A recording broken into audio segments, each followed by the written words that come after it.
Today is November 3rd, 2014. Watch list for today is, it was kind of a drag running screens. There's just so much stuff that's up. I got tons and tons and tons of stocks on my screens, but all of them are just beat charts that are up, and they're kind of all just messy. I really prefer clean charts that are just, especially being mostly a short seller. I just like to see something that has been dead forever, spikes, and then look to fade it back. Right now, so many of them, were beat, and then we've had this crazy market last week or so. They've all kind of come back up, but now they're all in this range-bound area where it's tough to get excited. So I do have, 6 or 7 on watch, but nothing super excited about. Futures are flat, no real direction there. CDTI is the first one. Excuse me. This one was, kind of bummed I didn't trade this at all last week, but it was really crazy. Thursday just shot up. That would have been the time to play it long. And then you could have shorted it Friday and rode it all the way down. I missed both sides of it. It's a former runner. This thing's known for spiking. I'm going to watch it today, but now it's like you're back to this $3 level, and I just feel like it's a crapshoot.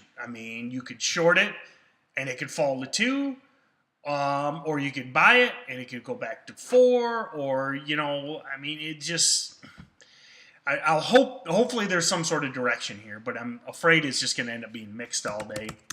KNDI, this stock I always go back to just because it moves a lot, and I despise it for some reason. I've made money on it historically, been burned on it a few times, but it's kind of, it's at the tops here. Could it roll over? Yeah, but is it kind of consolidating? Nothing great. I would watch this for big moves. I would watch it to see if it just takes off, or if it really breaks down and starts breaking like 15 or something like that.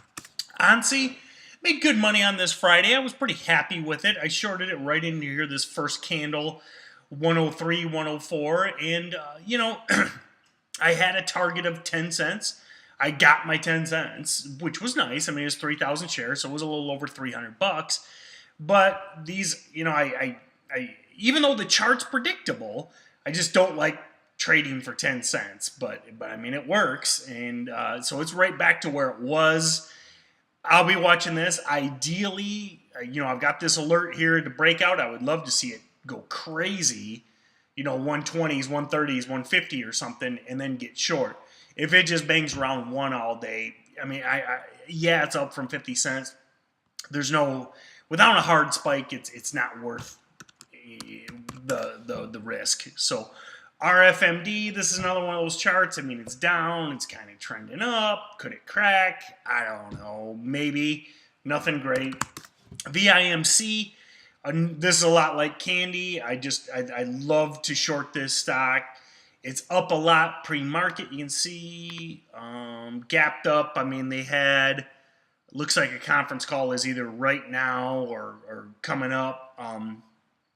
Big move through 10, up to 10, faded back, but no volume now. So what did it? Yeah, that's basically one print there. It looks like. So I'll be watching this. Same thing.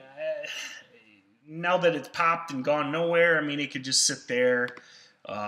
Big moves, I said this on Friday and it worked out okay. Nothing has me in love with it, so I'm just going to be looking for good entries. I will not, this chart's up, I will not short VIMC if it opens at 960. Now, if it opens at 12, that's different. I'm going to look for, I would rather miss on a day like today than get into bad entries and get the front side of the move. Now, that's this morning. This afternoon, things start to flip. If some of these are acting weak, if candy is banging around and looking like it could fade, then the afternoon changes. But this morning, I'm only shorting into big spikes. So hopefully this was useful, except for picks, nothing great. So thanks a lot.